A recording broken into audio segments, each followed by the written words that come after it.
Welcome to question hour. నేను సోనియా. తెలంగాణ రాజకీయాల్లో ఫిరాయింపుల వేడి కొనసాగుతోంది. అభియోగాలు ఎదుర్కొన్న 10 మందిలో 7 సేఫ్ అయ్యారు. 7 ఎమ్మెల్యేలు పార్టీ మారలేదని సభాపతి తీర్పు చెప్పారు. ఇంకా 3పై స్పీకర్ నిర్ణయం పెండింగ్ పెట్టారు. అయితే ఒడ్డున పడ్డ 7 ఎమ్మెల్యేలు ఉలుకు పలుకు లేదు, సైలెంట్ గా ఉన్నారు. ఇంతలో సడన్ గా ఎమ్మెల్యే మహిపాల్ రెడ్డి యూటర్న్ తీసుకున్నారు. మున్సిపల్ ఎన్నికలో బీఆర్ఎస్ కు ఓటేయాలని కెడర్ కు చెప్పారు పటాన్చెరు ఎమ్మెల్యే గూడెం మహిపాల్ రెడ్డి.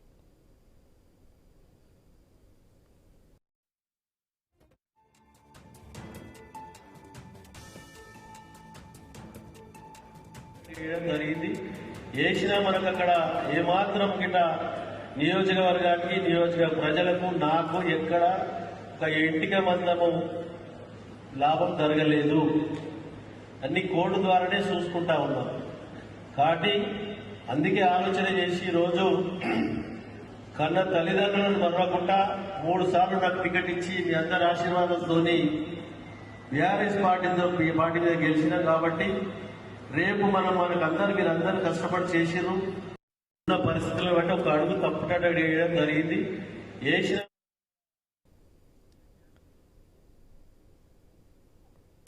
ఇక ఈ ప్రకటన చూశాక ఎమ్మెల్యే గూడెం మహిపాల్ రెడ్డి మనసు మళ్లీ బీఆర్ఎస్ వైపు లాగుతోందా అనే సందేహాలున్నాయి.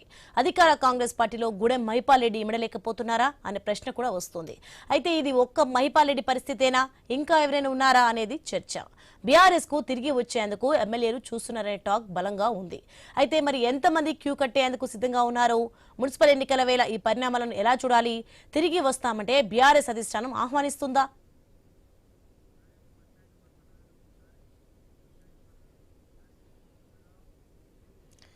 తెలంగాణ రాజకీయాల్లో ఫిరాయింపుల వేడి కొనసాగుతోంది. అభియోగాలు ఎదుర్కొన్న 10 మందిలో 7 సేఫ్ అయ్యారు. ఇక 7 ఎమ్మెల్యేలు పార్టీ మారలేదని సభాపతి తీర్పు చెప్పారు. ఇంకా 3పై స్పీకర్ నిర్ణయం పెండింగ్ పెట్టారు. అయితే ఒడ్డున పడ్డ 7 ఎమ్మెల్యేలు ఉలుకు పలుకు లేదు, సైలెంట్ గా ఉన్నారు. ఇంతలో సడన్ గా ఎమ్మెల్యే మహిపాల్ రెడ్డి యూటర్న్ తీసుకున్నారు. మున్సిపల్ ఎన్నికలో బీఆర్ఎస్ కోటేయాలని కెడర్ కు చెప్పారు పటాన్చెరు ఎమ్మెల్యే గూడెం మహిపాల్ రెడ్డి. రెడ్డికి ఇదే అంశానికి సంబంధించి మరింత సమాచారం మా కొలిగ్ హిమబిందు న్యూస్ నుంచి లైవ్ లో సిద్ధంగా ఉన్నారు. ఎస్ హిమబిందు, మొత్తానికి తెలంగాణ రాజకీయాల్లో అయితే ఫిరాయింపుల వేడి కనిపిస్తోంది. దీనికి సంబంధించి డీటెయిల్స్ ఏంటి? Right, thank you Soni. Speaker నిర్ణయం తరువాత జరుగుతున్న పరిణామాలు చూస్తే ఫిరాయింపు ఎమ్మెల్యేలందరూ కూడా యూటర్న్ తీసుకున్నారా అన్నట్టుగా కూడా ఒక చర్చ అయితే మొదలైంది. సో మెయిన్ గా అక్కడ అంటే మనం అబ్జర్వ్ చేస్తే సో అనర్హత పిటిషన్ స్పీకర్ కొట్టేశారంటే 7 సేఫ్ అయ్యారు. సో 3 విషయం ఇంకా కూడా పెండింగ్. ప్రజెంట్ అయితే ఎటువంటి ప్రమాదము లేదు, బట్ పిటిషన్లు కొట్టివేశారు. సో కాంగ్రెస్ నుంచి ఇంకా పూర్తిగా అక్కడ ఆయనకి అంగీకారం లేనట్టుగా అనిపిస్తోంది. ఇక భవిష్యత్తులో టికెట్ గ్యారెంటీ సంగతి డౌటే. సో కేడర్ లో అనుమానం, దూరం ఇవన్నీ కూడా కొన్ని పరిణామాలు ఉన్నాయి. సో చట్టపరంగా అయితే సేఫ్ గానీ రాజకీయంగా కొంచెం అస్థిరత నెలకొని ఉందేమో అని అనుమానాలు కూడా వ్యక్తం అవుతున్నాయి. సో అంటే గూడెం మహిపాల్ రెడ్డి ప్రకటన మనం ఏ విధంగా అర్థం చేసుకోవాలి అంటే, మున్సిపల్ ఎన్నికల్లో ఒక కాంగ్రెస్ ఎమ్మెల్యే అయ్యి ఉండి మున్సిపల్ ఎన్నికల్లో బీఆర్ఎస్ ను గెలిపించాలి అనేది ఒక వ్యక్తి యొక్క వ్యక్తిగత స్టేట్మెంట్ అది కాదు. సో రాజకీయంగా కూడా ఒక పెద్ద సంకేతంగానే అర్థం చేసుకోవాలి. అసలు ఓపెన్ గా కూడా బీఆర్ఎస్ కు మద్దతు ఇవ్వాలంటూ కూడా ఆయన స్టేట్మెంట్ ఇచ్చారు. అంటే బీఆర్ఎస్ నాయకత్వానికి మేము ఇంకా మీ పార్టీకి రావడానికి సిద్ధంగా ఉన్నామని చెప్తున్నారా, లేకపోతే కాంగ్రెస్ పార్టీలో మేము ఇమడలేకపోతున్నామని చెప్తున్నారా, లేకపోతే ఫిరాయింపుదారులు తిరిగి మళ్ళీ పార్టీకి వచ్చే అవకాశం ఉందని చెప్తున్నారా? సో చూడాలి. సో రాజకీయ పరంగా కూడా ఇది ఒక స్టేట్మెంటే. సో ఎంతమంది ఇంకా బీఆర్ఎస్ ఎమ్మెల్యేలు క్యూ కడతారు మున్సిపల్ ఎన్నికల తర్వాత కూడా ఆ వేగం ఇంకా ఆ నెంబర్లో పెరిగే ఛాన్స్ ఉందేమో చూడాలి. సో మొత్తంగా కూడా కాంగ్రెస్ పార్టీలో ఎందుకు ఇమ్మడలేకపోతున్నారు అది కూడా మనం ఒకసారి ఇక్కడ చూస్తే క్యాడర్ సమస్య. కాంగ్రెస్ వాళ్ళకి ఇప్పటికి కూడా ఫిరాయింపుదారులు మా పార్టీ వాళ్లే అని వాళ్ళు కూడా దగ్గరకు తీసుకొని పరిస్థితి. సో స్థానిక నాయకులతో క్లాష్. సో మంత్రి పదవులు పరిమితంగా ఉంటాయి, కమిటీలు పదవులకు స్థానం దక్కే ఛాన్స్ లేదు. సో భవిష్యత్తు భయం, టికెట్ విషయంలో కూడాను. సో కాంగ్రెస్ గుర్తుపై మళ్ళీ గెలుస్తామా లేదా అన్న భయాలు కూడా ఉన్నాయి. సో మొత్తంగా అంటే ఇప్పుడు చూడాలి, ఇదే పెద్ద హాట్ టాపిక్. ఎందుకంటే మున్సిపల్ ఎలక్షన్స్ జరుగుతున్న నేపథ్యంలో ఒక కాంగ్రెస్ ఎమ్మెల్యే ఉండి బీఆర్ఎస్ ని గెలిపించాలి అన్నది సో వ్యక్తిగత స్టేట్మెంట్ గా మనం పరిగణించలేము. ఇది రాజకీయ సంకేతం అని అర్థం అవుతోంది. సో మాట్లాడే ప్రయత్నం చేద్దాం. కాంగ్రెస్ నుంచి గర్రేపల్లి సతీష్ గారు, బీఆర్ఎస్ నుంచి గర్రేపల్లి సతీష్ గారు, అలాగే కాంగ్రెస్ నుంచి సైదయ్య బాబు గారు ఇద్దరు ఉన్నారు. ముందుగా సైదయ్య బాబు గారు ఏం చెప్తారు, ఎట్లా చూడాలి? ఫిరాయింపు ఎమ్మెల్యేలు తిరిగి బీఆర్ఎస్ గూటికి వెళ్తారని అంటున్నారు. అదొక సంకేతం అనుకోవాలి రాజకీయంగా. అంటే మీ పార్టీలో ఉండి అటు బీఆర్ఎస్ కి సపోర్ట్ చేయడాన్ని ఎట్లా అర్థం చేసుకోవాలి? వ్యక్తిగత అభిప్రాయం అయితే కాదు. ఏంటి కాంగ్రెస్ పార్టీలో ఇమడలేకపోతున్నారా? ఎవరిని వచ్చిన ఎమ్మెల్యేలందరినీ కూడా హక్కును చేర్చుకోలేకపోతుందా కాంగ్రెస్ పార్టీ?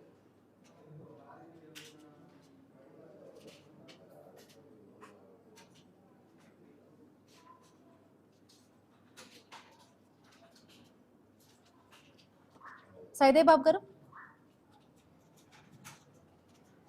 రైట్. సతీష్ గారు, ఎస్ సతీష్ గారు, సో ఎట్లా చూస్తారు ఈ స్టేట్మెంట్ ని? మీ పార్టీలోకి మళ్ళీ రాబోతున్నట్టుగా సంకేతాలు ఏమైనా ఇస్తున్నట్టు అర్థం చేసుకోవాలా? సో మున్సిపల్ ఎలక్షన్స్ టైం మీకు సపోర్ట్ చేస్తున్నారు, మీకు సపోర్ట్ చేయమని అంటున్నారు, మళ్ళీ వస్తే తీసుకునే అవకాశం ఉందా?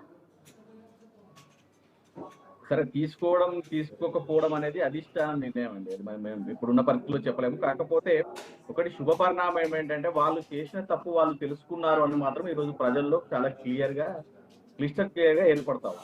అంటే ఇప్పుడు కాంగ్రెస్ పార్టీ బలవంతంగానో భయపెట్టో భయభ్రాంతులకు చేసో లేకపోతే వాళ్ళకు కూడా అది చేస్తాం ఇది చేస్తాం అని చెప్పి ఎమ్మెల్యేలు కొంతమంది తీసుకోవడం జరిగింది. వాళ్ళు కూడా భ్రమలో కొంతమంది ఎమ్మెల్యేలు వెళ్ళడం కూడా జరిగింది. సో అయినప్పటికీ కూడా ఈ రోజు వరకు కూడా వాళ్ళు కాంగ్రెస్ లోకి మేము వెళ్ళాము అని చెప్పుకునే పరిస్థితి పాపం వాళ్ళకి లేదు. ఎందుకు అంటే ఈరోజు గతంలో కేసీఆర్ గారి ప్రభుత్వంలో ఎన్నో ప్రభుత్వ పథకాలండి, ఎన్నోసారి అప్పులు చేసిరని కొంతమంది అంటారు, ఇది చేసిరు అది చేసిరని ఎన్నో మాటలు చెప్పినప్పటికీ కూడా ఈరోజు కేసీఆర్ గారి హయాంలో ఇటు కాళేశ్వరం కానీ, రైతు బంధు కానీ, ఈ కళ్యాణ లక్ష్మి కానీ, మిషన్ భగీరథ కానీ, లేకపోతే 24 గంటలు కరెంట్ ఇవ్వడం కానీ, నీళ్ళు ఇవ్వడం కానీ, ప్రతి దాంట్లో కూడా కేసీఆర్ గారి ప్రభుత్వంలో ప్రజలకు మద్దతుగా ఉన్నారు. ప్రభుత్వ పథకాలు అందజేయడంలో కేసీఆర్ గారు విజయం పొందారని చెప్పుకోవచ్చు. కానీ ఇదే కాంగ్రెస్ ప్రభుత్వం ఇప్పటి వరకు వాళ్ళు కేవలం కేసీఆర్ గారిని ఓడించాలనే ఉద్దేశంతో అలివికాలి హామీలు ఇచ్చి ఈ రోజు యావత్ తెలంగాణ ప్రజలందరినీ కూడా మోసం చేసిన పరిస్థితి. ఇప్పటికి కూడా 2 ఏళ్లలో దాదాపు 2 లక్షల కోట్లకు పైగా అప్పు చేసి ఈ ప్రభుత్వంలో ఒక బడి కట్టింది లేదు, ఒక గుడి కట్టింది లేదు, ఇటుక పిల్ల పెట్టింది లేదండి. ఈరోజు సమాజం చూస్తా ఉంది, తెలంగాణ ప్రజలందరూ చూస్తా ఉన్నారు. కేవలం వాళ్ళు డబ్బులు సంపాదించుకోవడానికి, వాళ్ళ ఆస్తులు సంపాదించుకోవడానికి, వాళ్ళ పదవులు కాపాడుకోవడానికే ఈ రాజకీయం చేస్తున్నారు, ప్రభుత్వంలో ఉన్నారు తప్ప ఏ రోజు కూడా ప్రజా ప్రయోజనాల కోసం చూసేది లేదు. ఇంకొకటి అంటే బిందు గారు చాలా క్లియర్ గా అర్థమవుతుంది. ఈరోజు ఎక్కడ చూసినా కూడా ప్రభుత్వంలో ప్రజల పక్షాన కొట్లాడే పార్టీ, ఈరోజు ప్రజల పక్షాన కొట్లాడే పార్టీ ఏదైతే ఉందంటే అది కేవలం ప్రాంతీయ పార్టీ అయినా బీఆర్ఎస్ పార్టీ ఒకటేనండి. ఈరోజు కేటీఆర్ గారు కానీ, హరీష్ రావు గారు కానీ, బీఆర్ఎస్ నాయకులు కానీ, మీరు ఇచ్చిన హామీలు ఏమైందిరా నాయన, మీరు ఇచ్చిన హామీలు ప్రజా పథకాలు ఏమైనాయి, 420 హామీలు ఏమైనా చెప్పి ఈరోజు బీఆర్ఎస్ పార్టీ అడుగుతుంటే వాళ్ళకు మింగుడు పడట్లేదండి. మింగుడు పడక ఎట్లా ఏ రీతిలో కేటీఆర్ గారిని అరెస్ట్ చేద్దామా, లేకపోతే కేసీఆర్ గారిని అరెస్ట్ చేద్దామా, హరీష్ రావు గారిని అరెస్ట్ చేద్దామా అనే ఉద్దేశంతో అటు ఫార్ములా అంటూ కొన్ని రోజులు నడుపుతా ఉన్నారు, లగచర్య కట్టినట్టు కొన్ని రోజులు కడుతా ఉన్నారు. ఇటు విద్యార్థుల మీద దాడి, వాళ్ళ ఉద్యోగాల కోసం దాడి, వాళ్ళు కొట్లాడుతూ ఉంటే మరి వాళ్ళ వెనక కేటీఆర్ ఇంకోరు అని చెప్పి వాళ్ళని అరెస్ట్ చేద్దామా అంటే రకరకాలుగా ఇంట్లో జరిగిన పార్టీని రేవు పార్టీ అని తీసుకొచ్చి ఏ విధంగా కేటీఆర్ గారిని అరెస్ట్ చేద్దామనే ఉద్దేశంగా ప్రయత్నం ఉంటుంది. ఈ రోజు మనం ఎగ్జాంపుల్ తీసుకొచ్చండి బిందు గారు, కాల్ రికార్డింగ్ కేసా ఇది కార్తీక దీపం సీరియల్ అనేది అర్థం కాని పరిస్థితిలో ఉందని ప్రజలు అడుగుతా ఉన్నారండి. అరే ఎన్ని రోజులు 2 ఏళ్ళు అవుతుందండి, సీరియల్ కదా కొనసాగుతున్న 1000 ఎపిసోడ్లు కొనసాగిస్తున్నారు తప్ప ఎవరిని తీసుకొచ్చింది లేదు, ఒకటి దొరికింది లేదు, ఎక్కడ రికార్డ్ అనేది చెప్పింది లేదు, ఎవరిని ఎక్కడ కూడా చట్టపరంగా తీసుకున్నది లేదు. కానీ కేవలం అసెంబ్లీ ఎలక్షన్స్ వస్తే ఫోన్ ట్యాపింగ్ కాల్ రికార్డింగ్ అంటారు, అరే పార్లమెంట్ ఎలక్షన్స్ వస్తే కాల్ రికార్డింగ్ కాళేశ్వరం కేసు అంటారు, మళ్ళీ మున్సిపల్ ఎలక్షన్స్ వస్తే ఇంకో కేసు అంటారు. 80% ఏదో ఒక నాయకుడిని తీసుకుపోయి బీఆర్ఎస్ లో ప్రశ్నించే నాయకులు ఉండద్దు, కేటీఆర్ గారు కానీ హరీష్ రావు గారు కానీ బయట ఉండద్దు, వాళ్ళని ఏదో రకంగా ఏదో ఒక కేసులో ఎక్కించి లోపట్టేయాలనే ఉద్దేశంతో చేస్తున్న ఇది ఒక చర్యలు తప్ప ప్రజా సంక్షేమం, ప్రజా రాజ్యాంగం ఇచ్చిన హక్కు ఇలా మాకు ప్రతిపక్ష హోదా ఇచ్చినప్పుడు ప్రతిపక్షంలో ఉన్న మేము ఈ రోజు బీఆర్ఎస్ పార్టీ ప్రశ్నిస్తా ఉంది. ఈ ప్రశ్నిస్తా ఉంటే మింగుడు పడలేదు కాంగ్రెస్ వాళ్ళకి తప్ప వేరే ఏం లేదు. ఈరోజు చూస్తామండి, ఎక్కడ చూసినా కూడా రాష్ట్రంలో మీరు గతంలో చూసిరు, మంత్రి గారి కొండా సురేఖ గారి కూతురే ఇది గన్ కల్చర్ ఎంకరేజ్ చేస్తున్న సందర్భం, అగ్రికల్చర్ కాదు రాష్ట్రంలో గన్ కల్చర్ ఎంకరేజ్ చేస్తున్న పరిస్థితులు మనం చూస్తా ఉన్నాం. ఇప్పుడు నైని బొగ్గు గనుల దానిలో కూడా మరి ఈరోజు ఒక ప్రధాన మీడియా సంస్థ వేసిన దాని మీద చిత్రీకరణలు ఎక్కడివి తెలుసుకోవాలి, చిత్రీకరణ చేయాల్సిన అవసరం లేదా? ఈ రోజు ప్రజలందరూ కూడా అడుగుతున్నారు.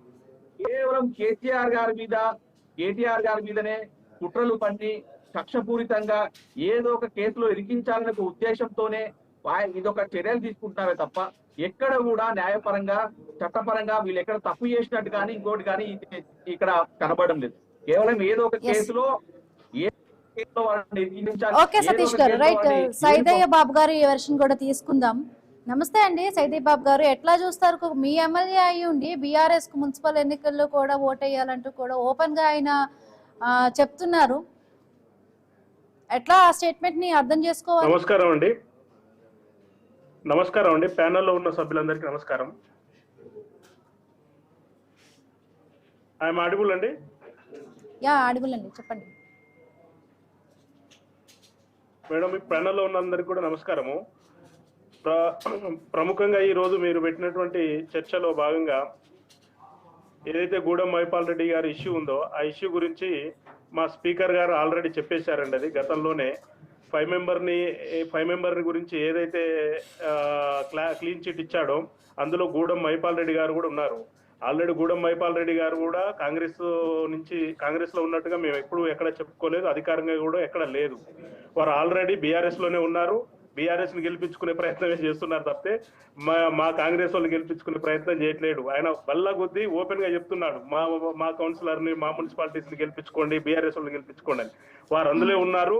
మా స్పీకర్ గారు కూడా క్లియర్ గా చెప్పాడు, ఎవరైతే గూడెం మైపాల్ రెడ్డి అనే వ్యక్తి మా పార్టీ కాంగ్రెస్ పార్టీకి సంబంధించిన వ్యక్తి కాదు, ఆయన బీఆర్ఎస్ లో ఉన్నాడని చెప్పడం జరిగిందండి. ఎస్, అంటే సైదయ్య బాబు గారిని కాంగ్రెస్ క్యాడరే ఈ ఫిరాయింపుదారులందరినీ కూడా దూరం పెడుతుంది. అందుకని కాంగ్రెస్ పార్టీలో ఇమడలేకే వాళ్ళందరూ కూడా మళ్ళీ ఇంకా మాకు అదే సేఫ్, ఇక్కడ ఎలాగా ఉన్నా కూడా ఇప్పుడు ఎందుకంటే మీ దగ్గర చాలా వరకు కూడా ఈ చాలా మంది సీనియర్స్ ఉన్నారు, వాళ్ళకే ఇంకా చాలా అంతర్గత గొడవలు ఉన్నాయి, మాకు ఇక్కడ సేఫ్టీ లేదనుకుని మళ్ళీ కూడా అక్కడికి వెళ్తున్నారా? మీరే దగ్గర తీసుకోలేకపోతున్నారా? ఇక్కడ కాంగ్రెస్ పార్టీలో అండి, కాంగ్రెస్ పార్టీలో అన్ని పార్టీల్లాగా మోనోపాలీ ఉండదండి. కాంగ్రెస్ పార్టీలో ఇంటర్నల్ డెమోక్రసీ ఎక్కువ, ఎవరైనా మాట్లాడొచ్చు, ఏదైనా మాట్లాడొచ్చు. దాని మీద పార్టీ అనేది ఒకటి ఉంటుంది, వాళ్ళు అబ్జర్వ్ చేస్తూ ఉంటారు. కాంగ్రెస్ పార్టీలో అంతర్గతంగా సీనియర్ల మధ్యలోనే గొడవలు ఉన్నాయనేది అపోహ అండి. అది ఈ ప్రతిపక్షాలు చేస్తున్నటువంటి ఈ మీడియా ఛానల్, యూట్యూబ్ ఛానల్ చేస్తున్నటువంటిది. కానీ మా మంత్రులంతా కలిసికట్టుగా సమన్వయంతో ప్రజాపాలనని సమృద్ధిగా ముందుకు తీసుకెళ్తున్నారు. అందులో ఎలాంటి ఉద్దేశాలు లేవు. ఇది కేవలం ప్రతిపక్షాల అపోహ మాత్రమే, అంతకుమించి ఏం లేదండి. కాంగ్రెస్ పార్టీలో ఉన్న సీనియర్స్ అందరూ బాగున్నారు. కాంగ్రెస్ పార్టీలోకి కొత్తగా వచ్చిన వాళ్ళు ఎవరు లేరు, బీఆర్ఎస్ నుంచి వచ్చిన వాళ్ళు ఎవరు లేరు. ఉన్న వాళ్ళంతా బీఆర్ఎస్ లోనే ఉన్నారు. ఎస్ సతీష్ గారు, ఒకవేళ ఈ ఎలక్షన్స్ తర్వాత కూడా ఇప్పటికీ మున్సిపల్ ఎలక్షన్స్ రాబోతున్నాయి, ఒకవేళ ఇప్పుడు ఎవరైతే అంటున్నారో అంటే బీఆర్ఎస్ పార్టీకి ఓటేయండి నిజంగా వస్తే తీసుకునే ఛాన్స్ ఉంటుందా? అంతర్గతంగా కూడా అంతా కలిసి ఎప్పట్లానే ఉండే ఛాన్స్ ఉంటుందా? అంతర్గత సంతృప్తి ఉంటుందంటారా సతీష్ గారు? ఇప్పుడు మేము అదే చెప్తున్నాం, వాళ్ళని తీసుకోకపోవడం అనేది మన చేతిలో లేదు, అధిష్టానం నిర్ణయం తీసుకుంటుంది ఒకటి. రెండోది, వాళ్ళు వెళ్ళే పెద్ద తప్పు చేసినప్పుడు నియోజకవర్గ అభివృద్ధి కోసము నిధులు తీసుకొస్తాము, ప్రభుత్వంలో ఉంది, కాంగ్రెస్ పార్టీ ప్రభుత్వంలో ఉంది, మాకు నిధులు వేస్తారన్న ఉద్దేశంతో వాళ్ళు వెళ్ళారు. సరే, వాళ్ళు వాళ్ళ సొంత లాభాల కోసం వెళ్ళారా, వాళ్ళ ఆస్తులు కాపాడు కోసం వెళ్ళిరా, లేకపోతే వాళ్ళ పదవులు కాపాడు కోసం వెళ్ళిరా అనేది మరి ఈ రోజు వాళ్ళ యొక్క నియోజకవర్గ ప్రజలే ప్రశ్నిస్తున్న పరిస్థితి మనం చూస్తాము. ఇప్పుడు ఒక విషయం అర్థం చేసుకోవాలి, మీరు ఏ పార్టీలో ఉన్నప్పటికీ నియోజకవర్గం అభివృద్ధి చెందాలంటే ఖచ్చితంగా మీరు కొట్లాడచ్చు, ముఖ్యమంత్రి దగ్గర, ప్రభుత్వం దగ్గర మీరు నిధులు తీసుకోవచ్చు, నియోజకవర్గాన్ని అభివృద్ధి చెందించచ్చు. కానీ మీరు పార్టీలు మారి, ఇప్పుడు ఇదే రాహుల్ గాంధీ గారు మరి ఏదైతే దేశమంతా తిరుగుతూ పార్టీలు మారే వాళ్ళని, పార్టీ మారితే ఆ పార్టీ గుర్తు మీద వేరే పార్టీ గుర్తు మీద గెలిస్తే రాజీనామా చేసి రావాలని చెప్పడం జరిగింది. ఇదే ముఖ్యమంత్రి గారు కూడా, ఇదే రేవంత్ రెడ్డి గారు కూడా గతంలో పార్టీ మారితే వేరే గుర్తు మీద గెలిచి ఇంకొక పార్టీలోకి వెళ్తే వాళ్ళని రాళ్లతో కొట్టండి ప్రజలని చెప్పిన సందర్భం ఉంది. మరి ఇప్పుడు ఏ రాళ్లతో ఎవరిని కొట్టాలండి? ఇప్పుడు అలాంటి పరిస్థితుల్లో కనీసం మీరు పార్టీలు మార్పించుకుని కండువాలు కప్పి, కాంగ్రెస్ కండువాలు కప్పి మీరు పార్టీ మారిన వాళ్ళని కూడా ఈ రోజు మేము పార్టీ మారినామని చెప్పుకోలేని పరిస్థితి, దీనస్థితిలో ఉన్నారు వాళ్ళు. ఏదైతే కారు గుర్తు మీద గెలిచి కాంగ్రెస్ కు వెళ్ళిన ఎమ్మెల్యేలు అంటే ఏ పరిస్థితిలో ఉన్నారో ఒక విషయం అర్థం చేసుకోవాలి. రాజ్యాంగాన్ని చేతిలో పెట్టుకొని రాహుల్ గాంధీ గారు దేశమంతా తిరుగుతారు. ఇవాళ అదే రాజ్యాంగాన్ని తుంగలో దొక్కే విధంగా ఇవాళ రేవంత్ రెడ్డి గారు చేస్తున్నారంటే మరి ఇక దీనికి దేనికి అర్థం? ఇక్కడ రాజ్యాంగం ఏముంది, చట్టాలకు వీళ్ళు గౌరవిస్తున్నారు లేదా అనేది కూడా ఆలోచన చేసుకోవాలండి. ఈరోజు ఖచ్చితంగా పార్టీలు ఇప్పుడు ఇక్కడ వీలే కాదండి, కాంగ్రెస్ బీఆర్ఎస్ నుంచి కాంగ్రెస్ లోకి వెళ్ళిన నాయకులే కాదు, కాంగ్రెస్ లో ఉన్న నాయకులు కూడా కేసీఆర్ గారు ఉన్నప్పుడే ఈ రాష్ట్రం బాగుపడ్డది, కేసీఆర్ గారు ఉన్నప్పుడే రాష్ట్రం అభివృద్ధి పదంలో ముందుకు వెళ్ళింది, ఫ్లైఓవర్లు వచ్చినాయి, పరిశ్రమలు వచ్చినాయి, పెట్టుబడులు వచ్చినాయి, ఉద్యోగాలు వచ్చినాయి, రైతాంగం సత్యమలంగా ఉన్నారు, 24 కరెంట్ వచ్చి నీళ్ళు వచ్చింది. ఈ రోజు రైతులకు యూరియా కావాలంటే చెప్పులు పాస్బుక్లు పెట్టి మరి అర్ధరాత్రి 3 గంటల నుంచి కూడా లైన్ లో నిలబడే పరిస్థితికి, ఈనస్థితికి ఈ రోజు వ్యవసాయ రంగాన్ని తీసుకొచ్చిండు రేవంత్ రెడ్డి గారు అని చెప్పి ఈ రోజు రైతాంగం మొత్తం విలువెల్లాడుతున్న పరిస్థితి మనం చూస్తా ఉన్నాం. ఎక్కడ చూసినా కూడా ఎక్కడ భూములు కనబడితే అక్కడ, మొన్నటి వరకు ఎస్టీలో భూములు కనబడితే అక్కడ లాక్కునే ప్రయత్నం చేసారు, లేకపోతే మొన్న మైనార్టీ కాలేజ్ లో అక్కడ భూములు లాక్కునే ప్రయత్నం చేస్తా ఉన్నారు, లగచరణలో మరి వాళ్ళ భూములు లాక్కొని మరి వాళ్ళని ఇబ్బంది పెట్టే ప్రయత్నం చేస్తాం. ఎక్కడ ప్రభుత్వ భూములు ఉంటే అవి అమ్మేయాలి, వీళ్ళు వాళ్ళ సొంత లాభాల కోసం, స్వలాభాల కోసం అమ్మేయాల పరిస్థితులు తీసుకొస్తారు. కానీ మరి మీరు అప్పులు చేసి ఇప్పటి వరకు 2 ఏళ్లలో 2 లక్షల కోట్లకు పైగా అప్పులు చేసి ఏం చేశారని చెప్పి ఈ రోజు తెలంగాణ ప్రజలందరూ కూడా అడుగుతా ఉన్నారు. గతంలో మరి రైతుల రుణమాఫీ అన్నారండి, రైతుల రుణమాఫీ ఏం చేసిరు? ఇవాళ 40% కూడా రైతుల రుణమాఫీ చేసిన పరిస్థితులు కనబడలేదు. ఇవాళ ప్రజలు తిరగబడతా ఉన్నారు, కాంగ్రెస్ ఎమ్మెల్యేలు ఎక్కడ పడితే అక్కడ నిలదీసి అడుగుతా ఉన్నారు, అరే ఏమైందా నాయన, రైతు బంధు ఏది, రైతు బీమా ఏది, తులం బంగారం అంటే ఏది, మీరు ఏం చేస్తా ఉన్నారు, రుణమాఫీ చక్కగానే లేదు, మీరు ఈ పథకాలు చెప్పిన పథకాలు ఏవి, దళిత బంధు ఏది అని ఈ రోజు ప్రశ్నిస్తా ఉంటే వీళ్ళు ప్రజల్లో తిరగలేని పరిస్థితిలో ఉన్నారు. కానీ ఈ రోజు అరే ఈ కాంగ్రెస్ ప్రభుత్వం వేస్ట్, ఈ రోజు మళ్ళీ కాంగ్రెస్ ప్రభుత్వం లేదు. అంటే ఫిరాయింపుదారుల నియోజకవర్గాల్లో బీఆర్ఎస్ ఇంకా కూడా స్ట్రాంగ్ గానే ఉంది. అంటే అధికారంలో లేకపోయినా కూడా బీఆర్ఎస్ క్యాడర్ చాలా వరకు స్ట్రాంగ్ గా ఉంది. ఇప్పుడు ఇలాంటి స్టేట్మెంట్స్ అన్ని కూడా ఇప్పుడు వచ్చే ఎలక్షన్స్ లో కూడా మీకు నెగిటివ్ అవ్వదా? ఇక్కడ మీరు ఒకటి గమనించాలండి, ఇక్కడ బీఆర్ఎస్ ఎమ్మెల్యేలు ఫిరాయింపుదారులు అంటుర్రు, వాళ్ళు ఫిరాయింపుదారులా లేకపోతే ఏ దారులు అనేది స్పీకర్ గారు నిర్ణయించేసారు, నిర్ణయం జరిగిపోయింది. వాళ్ళు ఫిరాయింపుదారులు, మేము ఇక్కడ ఎవరు వాళ్ళని పార్టీలో జాయిన్ చేసుకున్నట్టుగా కూడా అధికారికంగా ఎక్కడ లేదు. పోతే అక్కడ ఫిరాయింపుదారుల నియోజకవర్గాల్లో బీఆర్ఎస్ పార్టీ బలంగా ఉంది అన్నారు. బలంగా ఉన్న బీఆర్ఎస్ పార్టీ నియోజకవర్గాలలో కాంగ్రెస్ పార్టీ సర్పంచ్లు ఎన్ని గెలిచారో ఒకసారి లెక్కలు తీయండి. ఈ రాష్ట్ర వ్యాప్తంగా ఉన్నటువంటి 12,000 పైచీలకు గ్రామ పంచాయతీలో సర్పంచుల్లో 8,500 పైచీలకు గ్రామ పంచాయతీ సర్పంచులు కాంగ్రెస్ పార్టీ గెలిచింది. 4,100 సబ్జెక్టు కరెక్ట్ 4,100 చిల్లర బీఆర్ఎస్ గెలిచింది. ఇప్పుడు మీరే చేయండి, 3/4 కాంగ్రెస్ పార్టీ గెలిచింది. బలం ఎవరికి ఉంది, ఎవరికి లేదు, ఎవరి పథకాలు ప్రజల్లోకి వెళ్ళాయి, ఎవరి సంక్షేమ పథకాలు ప్రజలు అనుభవిస్తున్నారు. ప్రజల్లో ఈ బ్రదర్ సతీష్ గారు చెప్పినట్టుగా ప్రజలకు రైతు బంధు రాలేదు, రైతు భరోసా రాలేదు, ఇంకేదో రాలేదు. అవన్నీ రాకపోతే గ్రామ పంచాయతీ ఎలక్షన్ లో మా పార్టీ అభ్యర్థులని 8,000 పైచీలకు సర్పంచ్ అభ్యర్థులను ఎలా గెలిపించారు? ఇది మేము 100% ఇది రెఫరెండంగానే చూస్తాం. రాబోయే మున్సిపల్ ఎలక్షన్ లో కూడా భారీ మెజార్టీతో కాంగ్రెస్ పార్టీ ప్రజా సంక్షేమం మేరకు, ప్రజాభివృద్ధి మేరకు గెలుస్తాం. కాంగ్రెస్ నాయకులు ఒక విషయం తెలుసుకోవాలి, ఇలా గ్రామాలలో మొన్న గ్రామ పంచాయతీ ఎన్నికలలో 40%కు పైగా బీఆర్ఎస్ పార్టీకి సంబంధించిన సర్పంచులు గెలవడం జరిగింది. కర్రు కాల్చి వాత పెట్టింది కాంగ్రెస్ నాయకులకు. ఇక కాంగ్రెస్ వాళ్ళకు సాతగాక, తొలిలేక, తెలివిలేక, పరిపాలన చేతగాక రాష్ట్రాన్ని ఆగం చేస్తూ 40% ఎక్కువ, 40% కాదండి, 40% 100% తప్పదు, 40% కాదు. కాంగ్రెస్ పార్టీ 60% మెజార్టీ తోటి గెలిచింది, 60+ మెజార్టీ తోటి గెలిచింది. 40% అనేది అబద్ధం. 40%తో కూడా ఇండిపెండెంట్ ఉన్నారు, 40%లో ఇండిపెండెంట్ ఉన్నారు. మీరు ఇండిపెండెంట్ లెక్క చేస్తే బీఆర్ఎస్ తేలిపోతుంది. బీఆర్ఎస్ బలం అనేది బీఆర్ఎస్ టవల్ కప్పుకొని బీఆర్ఎస్ తోటి ప్రచారం చేస్తే గెలవలేమన్న ఉద్దేశంతో అక్కడ ఉన్న లోకల్లో స్థానికంగా ఉన్నటువంటి బీఆర్ఎస్ నాయకులు ఇండిపెండెంట్ గా గెలిపించుకున్న సందర్భం భయపడి, కాంగ్రెస్ పార్టీకి భయపడి బీఆర్ఎస్ టవల్ కప్పుకున్నా, బీఆర్ఎస్ జెండా పట్టుకున్నా కూడా మనకు ప్రజలు ఓట్లేరని చెప్పి ఇండిపెండెంట్ గా నిలబెట్టి గెలిపించుకున్నారు. మీరు గెలిచి 40% గెలిచామంటున్నారు కదా, 40% లో ఇండిపెండెంట్ అభ్యర్థులుగా గెలిచిన వాళ్ళు ఎంతమంది లెక్క తీయండి. 100% బీఆర్ఎస్ బలం తేలిపోతుంది. 26% కంటే ఎక్కువ లేదు. ఒక్క నిమిషం అన్న, మీ కాంగ్రెస్ నాయకులకు సూటి ప్రశ్న. 10 ఏళ్లలో ఎవరైనా కూడా ఒక వ్యక్తి ఉద్యోగంలో, కొత్త ఉద్యోగంలో పోయినా, జర్నలిజంలోకి వెళ్ళినా, ఒక డాక్టర్ అయినా, ఒక యాక్టర్ అయినా, ఒక పారిశ్రామిక వ్యక్తి అయినా, ఎవరైనా కూడా ఒక రంగంలో తను ఎంటర్ అయిన తర్వాత ఒక బ్రాండ్ క్రియేట్ చేయడానికి, తనకంటూ ఒక మార్క్ క్రియేట్ చేయడానికి ట్రై చేస్తారు. కేసీఆర్ అనగానే కేసీఆర్ ఒక ఉద్యమకారుడు, తెలంగాణ రాష్ట్రాన్ని తీసుకొచ్చిన ఒక జాతిపిత, కాళేశ్వరం లాంటి గొప్ప ప్రాజెక్టులు కట్టిన వ్యక్తి, పెద్ద ఫ్లైఓవర్లు కట్టిండు, మిషన్ భగీరథ, మిషన్ కాకతీయ, కళ్యాణ లక్ష్మి, ఇలాంటి ఎన్నో పథకాలు తీసుకొచ్చి ప్రజాదరణ పొంది ప్రజల గుండెను నిలబడ్డ వ్యక్తి. ఇప్పటి వరకు మీరు 2 ఏళ్ళు అయింది, 2 ఏళ్లలో మీరు చేసిన కట్టడం ఏమైనా కట్టిరా? ఎప్పుడు ఒక ఇటుక పైన పెట్టిరా? 2 లక్షలకు పైగా 2 లక్షల కోట్లకు పైగా అప్పులు చేసి వినండి, 2 లక్షల కోట్లకు పైగా అప్పులు చేసి మీరు ఏం చేసిరు? కనీసానికి హైదరాబాద్ కి ఏమైనా పేరు తీసుకొచ్చి హైడ్రా మూసి పేరుతో కొంపలన్నీ కూల్చిరు. కాలేజీలలో ఎస్సీ లాంటి పెద్ద కాలేజీలలో వాళ్ళ భూములు లాక్కొని పక్షు జాతిని, జంతు జాతిని ఆగం చేసి ఈ రోజు రాష్ట్రంలో భూములన్నీ లాక్కునే పరిస్థితి తీసుకొచ్చిరు. మీరు ఏం చేస్తారు? కనీసానికి మేము చెప్పినా కాదు, మీరు చెప్పిన గుళ్ళ మీద, గోపురాల మీద చెప్పిన అలవికాని హామీలు ఏంటో అందులో ఒక్కటైనా కూడా మీరు నెరవేర్చారా? ప్రజల్ని, రైతాంగాన్ని, పారిశ్రామిక వ్యక్తుల్ని ప్రతి ఒక్కరిని కూడా మోసం చేసిన పరిస్థితి రాష్ట్రంలో యూరియా కరువైన పరిస్థితి, రాష్ట్రం రైతాంగం అంతా రోడ్డు మీద ఉన్న పరిస్థితి,